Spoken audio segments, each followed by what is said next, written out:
6 గ్యారెంటీలు అమలు చేసిందా? అమలు చేస్తే నేను పోటీ నుంచి విడ్రా చేసుకుంటా అంటాను.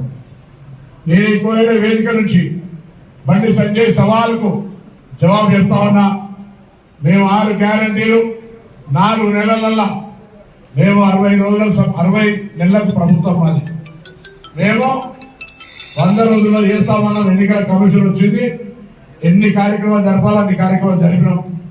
5 సంవత్సరాలుగా పార్లమెంట్ నియోజకవర్గ ప్రజలు పట్టించుకోనోడివి, ఈ ప్రాంతాన్ని నిర్లక్ష్యం చేసినవి, రాముడు పేరు మీద తప్ప ఓట్లు అడగలేని పరిస్థితుల్లో అక్షంతలు వచ్చామని చెప్పి అడిగినోడివి, జన్మనిచ్చిన తల్లిని అవమానపరిచినోడివి, ఈ రోజు పెళ్ళాం మంగళ సూత్రాలను అమ్ముకుని నామినేషన్ వేసిన వ్యక్తి కోట్ల రూపాయలు ఖర్చు పెట్టి రాష్ట్ర అధ్యక్ష పదవిని అవినీతి పరులను తీసేసినటువంటి ఒక అవినీతి పరుడే మా ఎంపీ వద్దు అని మేము అనుకుంటా ఉన్నాం. ప్రజల